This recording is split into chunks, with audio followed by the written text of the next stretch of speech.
Dans l'un des passages les plus sacrés de l'Écriture, Jean 14,6, où le Christ déclare être le chemin, la vérité et la vie, il existe une vérité sur la nature même de la vérité qui a été insidieusement dévoyée par des générations de compromis spirituels.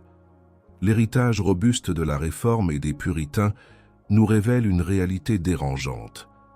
Cette révélation que tant de voix modernes brandissent aujourd'hui n'est souvent qu'un pâle reflet, une contrefaçon trompeuse de la seule et unique vérité souverainement révélée par Dieu. Elle est un miroir déformant, reflétant nos propres désirs plutôt que la gloire inaltérable du Tout-Puissant.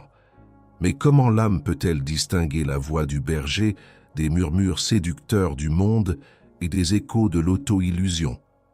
Quand ces derniers résonnent avec une telle puissance au sein même des sanctuaires que nous appelons Église.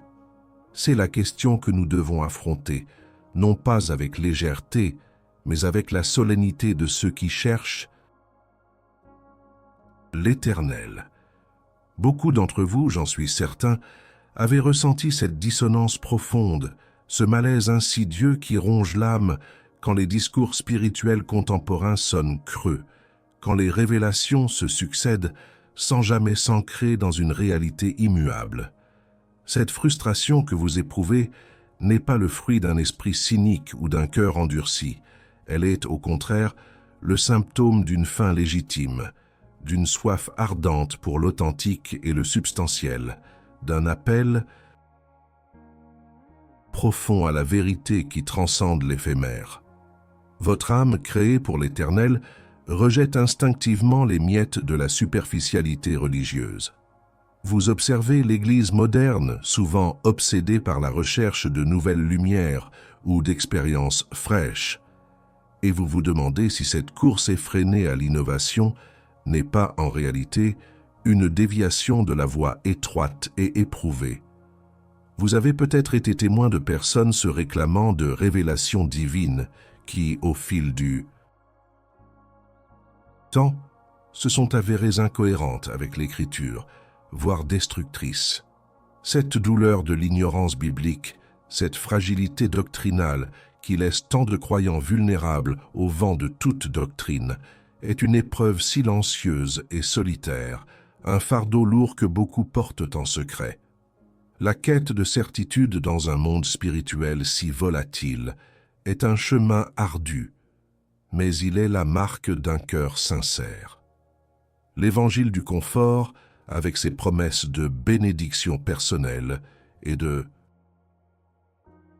réalisations individuelles, a progressivement érodé la capacité de l'âme à discerner. Il a substitué la douce assurance de la grâce par l'exaltation de l'expérience subjective, transformant la foi en un divertissement émotionnel plutôt qu'en une soumission intellectuelle et spirituelle à la vérité objective.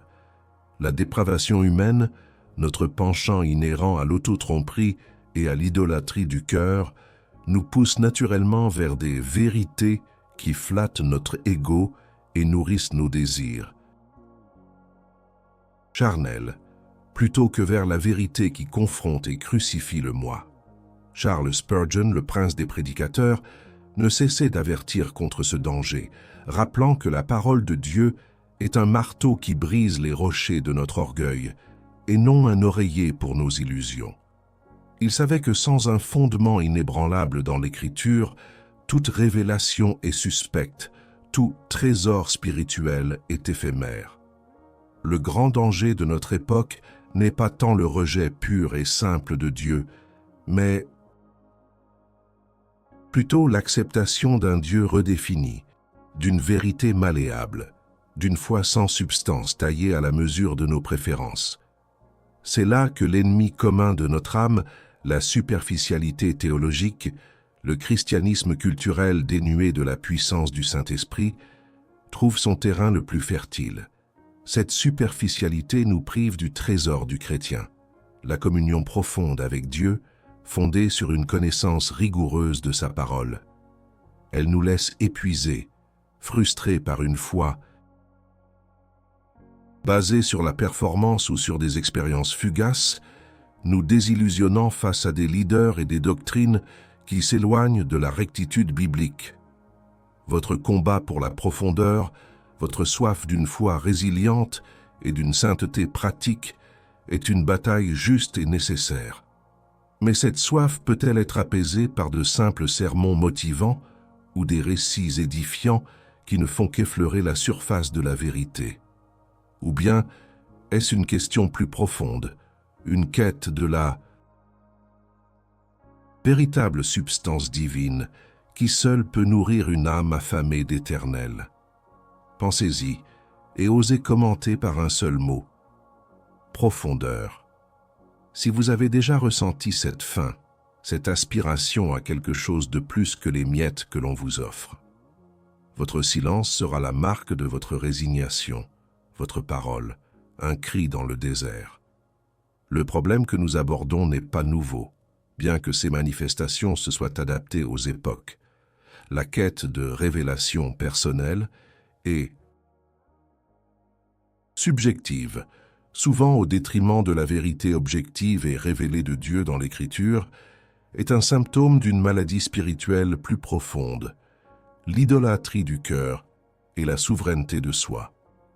L'Église moderne cherche l'expérience, le frisson, la nouvelle parole qui vient directement à elle, mais la vérité éternelle nous rappelle que Dieu a déjà parlé de manière complète et suffisante dans sa parole écrite. C'est là que réside le véritable trésor du chrétien, non dans l'écho incertain de nos propres pensées ou émotions déguisées en messages divins. Charles Spurgeon, avec son éloquence incisive, dénonçait cette tendance avec une ferveur prophétique. Il déclarait « La Bible n'est pas un livre où se trouve la parole de Dieu, mais la parole de Dieu elle-même. » Pour Spurgeon, la prétention à recevoir des révélations extra-bibliques était souvent une forme d'orgueil spirituel, une tentative de contourner l'autorité inaltérable de l'Écriture. Il savait que si l'on commence à douter de la suffisance et de la finalité de la Bible, on ouvre la porte à toutes sortes d'erreurs et de tromperies. La référence de base ici n'est pas seulement Spurgeon lui-même, mais la théologie réformée dans son ensemble, qui a toujours défendu la doctrine de la sola scriptura. L'Écriture seule est l'autorité suprême en matière de foi et de pratique. C'est le pilier inébranlable qui distingue la véritable révélation des chimères de l'esprit humain. Le paradoxe de la foi anxieuse que beaucoup de chrétiens contemporains expérimentent réside précisément dans cette déconnexion. Comment peut-on croire en un Dieu souverain et omnipotent, dont la parole est la vérité ultime, et pourtant vivre paralysé par l'incertitude et la recherche incessante de signes, de confirmation, de révélations supplémentaires? C'est parce que nous avons permis à l'inimigo commun, la theologia rasa et le christianisme culturel de saper la confiance en la parole de Dieu. Nous avons troqué le fondement solide contre les sables mouvants de l'émotion et de l'expérience personnelle. Le cœur humain, dans sa dépravation humaine, est enclin à se fier à ses propres sentiments, à ses propres intuitions, même lorsqu'elles contredisent la clarté des Écritures. C'est une forme d'idolâtrie du cœur particulièrement subtile et dangereuse. Le grand réformateur Jean Calvin, dans ses institutions de la religion chrétienne, insistait sur le fait que Dieu, dans sa souveraineté, a choisi de se révéler de deux manières principales: la révélation générale dans la nature et la révélation spéciale dans les Écritures.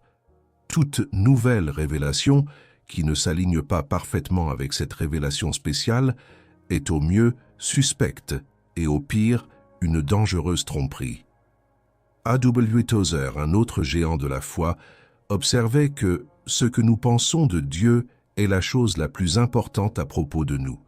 Si notre conception de Dieu est faussée par une idée erronée de la révélation, alors tout notre système de foi sera corrompu à sa racine. Le trésor impérissable du Saint-Esprit, Le véritable trésor du chrétien n'est pas trouvé dans des visions extatiques ou des messages susurrés qui annulent ou complètent la Bible. Non, la véritable prospérité divine, la richesse inestimable de l'âme, est cachée dans la communion profonde avec Dieu, et cette communion est forgée par la méditation, l'étude et l'obéissance à sa parole révélée. Le Saint-Esprit ne vient pas pour nous donner de nouvelles Écritures, mais pour illuminer notre compréhension de l'Écriture existante, pour la rendre vivante et puissante dans nos cœurs. C'est lui qui nous convainc de péché, qui nous conduit à l'arrepentimento, qui nous guide dans la sanctification et qui nous donne une anticipation du juízo final et de l'espoir éternel. La quête moderne de la révélation est souvent une fuite de la discipline de la parole. C'est une recherche de raccourcis, de réponses faciles, de sensations fortes, plutôt que le travail ardu de la lecture, de la réflexion et de la prière sur les Écritures. Pourtant, c'est dans ce travail humble et diligent que se trouve la puissance transformatrice. La vérité est une encre, non une voile à tout vent. Elle est le pain solide, non la sucrerie éphémère. Ce que le monde appelle révélation aujourd'hui est souvent le murmure de l'ego, le désir de confirmation personnelle, l'apaisement d'une conscience troublée par des moyens extra-bibliques. Mais la véritable révélation de Dieu ne nous flatte jamais. Elle nous confronte, nous brise, nous purifie, nous sanctifie. Elle ne confirme pas nos désirs charnels, mais les crucifie. C'est là la marque d'une révélation divine authentique. Elle pointe vers Christ et sa parole, non vers nos propres inclinations. Elle est objective, inaltérable et universellement applicable, car elle émane de la souveraineté de Dieu qui est le même hier, aujourd'hui et éternellement. Nous devons donc nous poser la question fondamentale. Notre révélation nous pousse-t-elle plus profondément dans l'Écriture vers une obéissance plus rigoureuse à la doctrine révélée, ou bien nous éloigne-t-elle de celle-ci, nous laissant flotter dans un océan d'incertitude spirituelle? Le diagnostic est clair. La source de toute véritable illumination spirituelle est la parole de Dieu, et toute autre prétendue source est un chemin potentiellement périlleux. C'est une vérité inébranlable, un trésor pour l'âme. Ignorer la centralité et la finalité de la parole de Dieu comme unique source de révélation divine a des conséquences profondes et souvent dévastatrices, tant sur le plan pratique qu'éternel. L'Église moderne, en cherchant la pertinence ou la croissance par des moyens qui s'éloignent de la souveraineté de Dieu sur sa propre révélation, récolte souvent la superficialité, le syncrétisme et, ultimement, le juízo silencieux. La vérité est qu'une foi fondée sur l'expérience personnelle, les sensations ou les nouvelles révélations est une foi construite sur le sable, incapable de résister aux tempêtes de la vie ou aux assauts des doutes les plus profonds. C'est une prosperidad que le monde ne comprend pas, car elle est vide de substance éternelle. A.W. Tozer a magistralement dépeint ce piège. L'Église moderne cherche l'approbation du monde et en faisant cela, elle perd l'approbation de Dieu. Ce qu'il sous-entendait, c'est que la tentative de rendre la vérité biblique palatable ou attractive en diluant son message ou en y ajoutant des révélations sensationnelles est un adultère spirituel subtil. Elle trahit la sainteté de Dieu et la pureté de sa parole. Le résultat est une génération de croyants fragiles, incapables de discerner l'erreur, facilement séduits par le chant des sirènes du christianisme culturel et de l'évangile du confort. Pensez aux conséquences pratiques de cette illusion. Si chaque individu est encouragé à chercher sa propre révélation, Qu'advient-il de l'unité de la foi? L'Église se fragmente en une multitude de sectes subjectives, où la seule autorité est le sentiment ou l'expérience du moment. La doctrine devient fluctuante, le péché est redéfini pour accommoder les préférences personnelles, et l'arrepentimento est relégué au rang de concept désagréable. La dépravation humaine de l'homme trouve un terrain fertile pour justifier toutes ses inclinaisons, les déguisant en parole de Dieu. Est-ce là l'Église que Christ a construite, celle qui proclame la vérité inébranlable et immuable? Ou est-ce une Babel spirituelle, où chacun parle sa propre langue de vérité? Cette quête effrénée de révélations extra-bibliques est, à sa racine, une manifestation d'idolâtrie du cœur. Elle place l'homme, ses désirs, ses émotions, au centre de l'univers spirituel, plutôt que le Dieu souverain révélé dans l'Écriture. Elle présuppose que Dieu n'est pas suffisant, que sa parole est incomplète, qu'il doit constamment ajouter à ce qu'il a déjà dit. N'est-ce pas une arrogance spirituelle, une remise en question subtile de la souveraineté de Dieu et de la perfection de son plan de révélation? Comme l'a si bien dit Spurgeon, la parole de Dieu est à elle seule suffisante. Si nous nous fions à des rêves, des visions ou des impressions, nous quittons la seule encre sûre. La douleur de l'ignorance biblique devient alors criante. Des croyants qui ne connaissent pas leur Bible sont comme des navires sans gouvernail ballottés par toutes les vagues de doctrine. Ils sont incapables de discernement, de séparer le précieux du vil, le divin de l'humain. Ils deviennent des proies faciles pour les faux prophètes et les enseignants qui, sous le couvert de nouvelles lumières, mènent l'âme loin du chemin de la sainteté et de l'obéissance. L'épuisement d'une foi basée sur la performance ou sur des expériences fugaces est une réalité pour beaucoup, car une telle foi ne peut offrir le véritable trésor du chrétien, la paix durable et la joie qui viennent d'une connaissance intime de Dieu à travers sa parole. C'est là que réside le paradoxe de la prosperidad que le monde ne comprend pas. Être riche en foi tout en étant potentiellement pauvre aux yeux des hommes. Mais cette richesse n'est pas matérielle. Elle est une richesse de connaissance, de caractère, de communion avec Dieu que les révélations éphémères ne peuvent jamais offrir. Le monde peut promettre la prospérité terrestre et le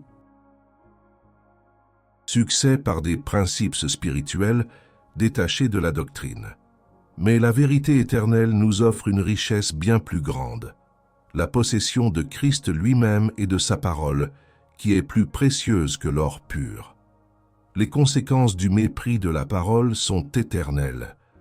La Bible n'est pas seulement un guide pour la vie, c'est aussi le standard par lequel nous serons jugés. Si nous choisissons de suivre des révélations personnelles qui contredisent ou contournent l'Écriture, nous nous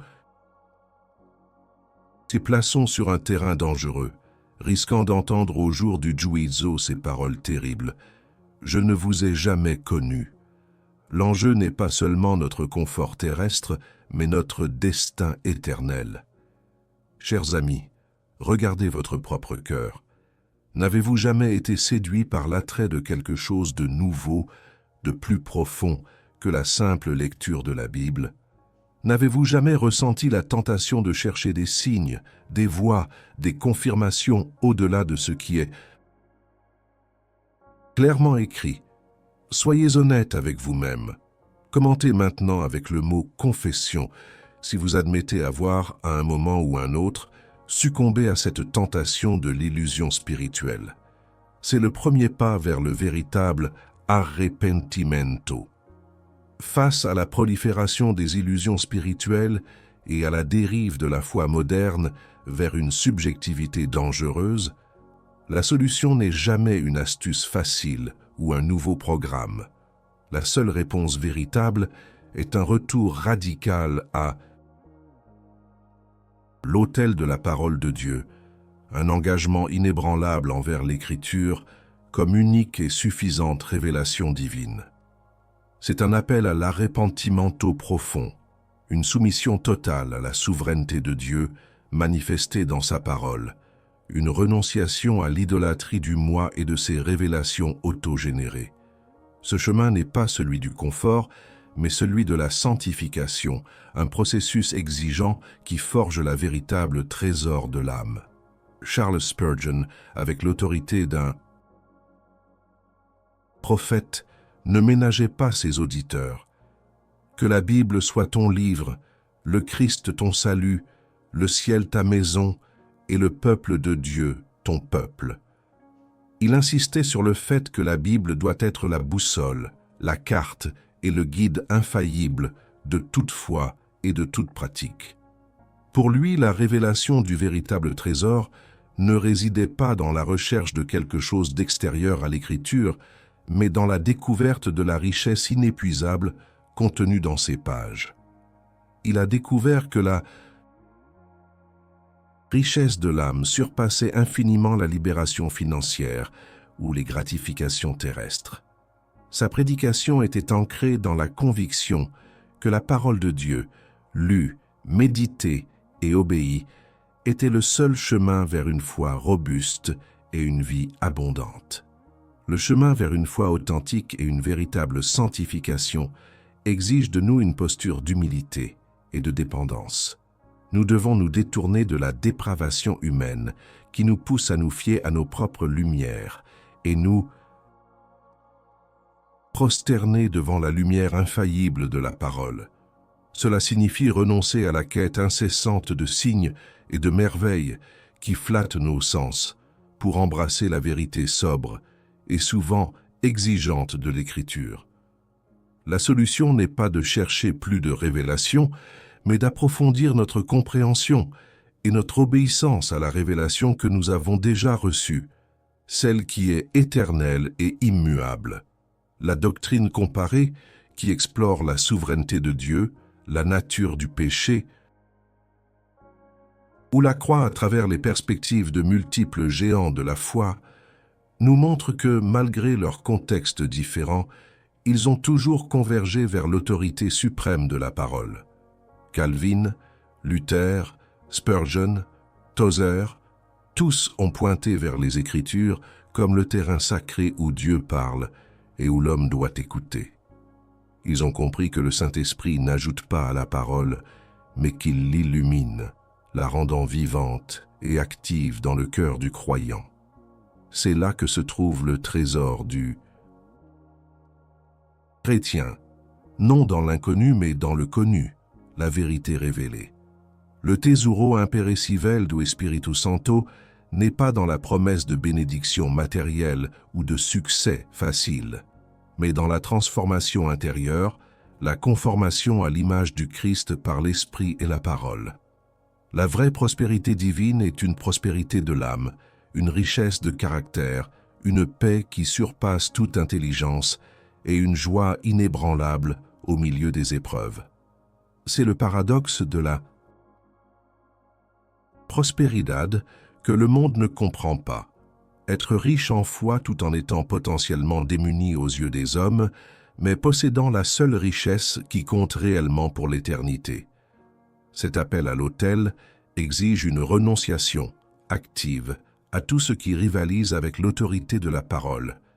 Cela inclut les philosophies humaines, les tendances culturelles et même les traditions religieuses qui s'éloignent de l'enseignement biblique. C'est un appel à prendre la croix quotidiennement, à mourir à soi-même et à vivre par la foi en celui qui est la vérité. La solution n'est pas d'obtenir un plus de Dieu, mais de nous donner plus à Dieu, en nous soumettant sans réserve à sa volonté révélée. La vraie révélation du véritable trésor de Dieu se trouve lorsque nous cessons de courir après les expériences éphémères et que nous nous plongeons avec diligence dans l'étude et la méditation de l'Écriture.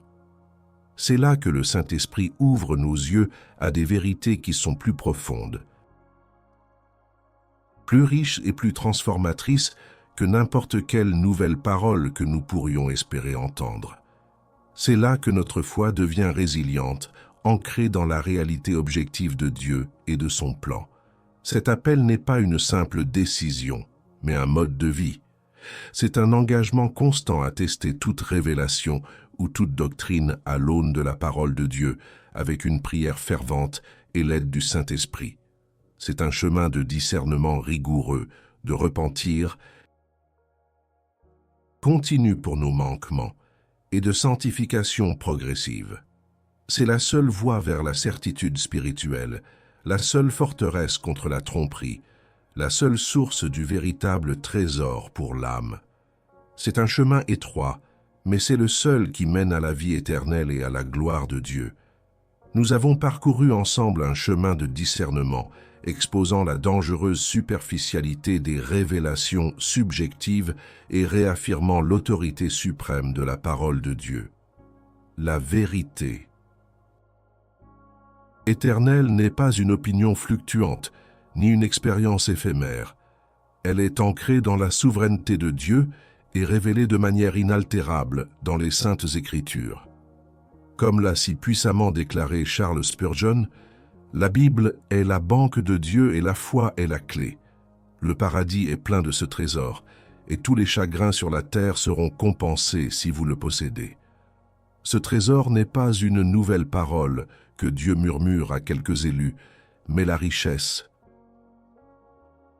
inépuisable de sa parole écrite, accessible à tous ceux qui l'abordent avec humilité et diligence. La douleur de l'ignorance biblique et la frustration avec la superficialité dans l'Église moderne sont des signaux que votre âme est assoiffée de quelque chose de plus profond, de plus vrai.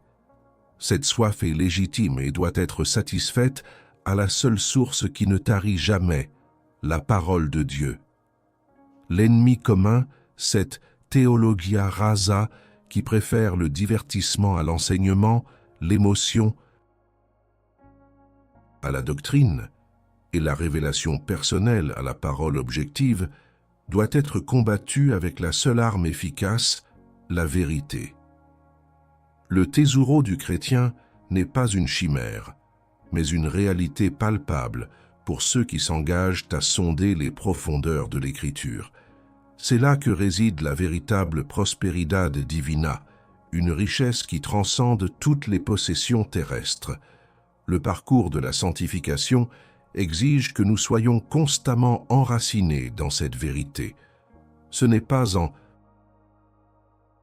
courant après des sensations que nous devenons plus saints, mais en nous soumettant au processus de purification que l'Esprit opère à travers la parole.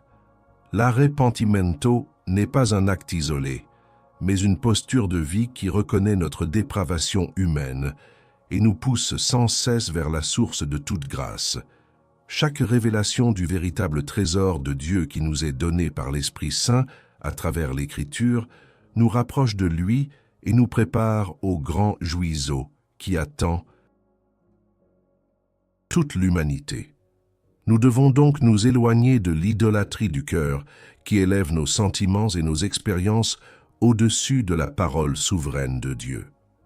La croix est le symbole de la mort à soi-même, la reconnaissance que nos propres révélations et nos propres désirs doivent être crucifiés pour que la vérité de Dieu puisse régner en maître. La prosperidad que le monde ne comprend pas est cette richesse insondable d'avoir Christ en nous, la certitude de notre salut et la promesse d'une vie éternelle auprès de notre Sauveur. Ce n'est pas une invitation à une vie facile, mais à une vie riche de sens, une vie où chaque pas est guidé par la lumière inaltérable de la parole. C'est un appel à devenir des sentinelles de la vérité, des hommes et des femmes qui connaissent leur Dieu et sa parole, et qui sont capables de distinguer la voix du berger des murmures du trompeur. C'est un appel à l'intégrité intellectuelle et spirituelle, à la cohérence entre ce que nous professons, croire et la manière dont nous vivons. Ne vous laissez plus berner par les promesses creuses de l'évangile du confort ou les éphémères révélations qui ne font que chatouiller les oreilles sans transformer le cœur. Ancrez votre âme dans la souveraineté de Dieu, dans la suffisance de sa parole et dans la puissance transformatrice de l'Esprit Saint. C'est là, et seulement là, que vous trouverez la paix, la joie et le trésor que votre âme recherche désespérément. Le chemin de la vérité est étroit, mais il est le seul qui mène à la vie. Si ce message a résonné en vous, si vous comprenez l'urgence de revenir à la parole, alors il est temps de passer à l'action. N'hésitez pas. Si ce qui a été partagé aujourd'hui a éclairé votre esprit ou mis à nu une zone d'ombre dans votre foi, je vous mets au défi de le manifester. Commentez maintenant avec le mot « ancre » pour affirmer publiquement votre engagement à vous enraciner dans la parole de Dieu. Que votre commentaire soit un témoignage, un acte de courage visible pour toute la communauté. Mes amis, nous vivons une époque où la spiritualité est souvent mesurée à l'aune de l'expérience personnelle, où les sentiments sont érigés en oracles et où la recherche de nouvelles révélations a remplacé l'étude assidue de l'Écriture. Pourtant, l'histoire de la foi chrétienne, riche de théologiens et de prédicateurs tels que Charles Spurgeon, Jean Calvin, A.W. Tozer et tant d'autres, nous rappelle une vérité fondamentale. Dieu s'est déjà pleinement et parfaitement révélé. Sa parole, la Bible, est complète, suffisante et inaltérable. C'est notre boussole, notre lumière et notre unique fondement. La doctrine comparée nous a permis de voir la constance de cette vérité à travers les âges. Le trésor du chrétien n'est pas un secret jalousement gardé par une élite spirituelle, ni une nouvelle parole réservée à quelques-uns. Non, le véritable Tesoro imperecibile do Espírito Santo est à la disposition de tous ceux qui s'humilient devant l'autorité de l'Écriture. La souveraineté de Dieu se manifeste non seulement dans sa puissance créatrice, mais aussi dans sa décision de nous révéler sa volonté et sa nature à travers des moyens clairs et accessibles. Le chemin de la sanctification n'est pas pavé de révélations sensationnelles, mais de l'arrepentiment au quotidien pour notre dépravation humaine et notre idolâtrie du cœur, et d'une obéissance persévérante à la vérité révélée. La croix reste le centre de notre path. Un rappel constant que la vie chrétienne est un chemin de renoncement et de sacrifice, non de gratification immédiate ou de révélation qui flatte notre ego. La prospéridad divine que nous cherchons ne se mesure pas en biens matériels, mais en richesse spirituelle, en une communion profonde avec le Créateur. C'est la prospéridad que le monde ne comprend pas, car elle est d'une nature éternelle et ne peut être achetée ni vendue.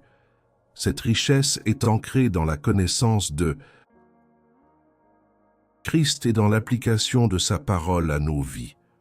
Dans un monde où l'incertitude règne et où les vérités sont relativisées à l'extrême, la parole prophétique de ces géants de la foi nous invite à un retour aux sources, à une fondation inébranlable.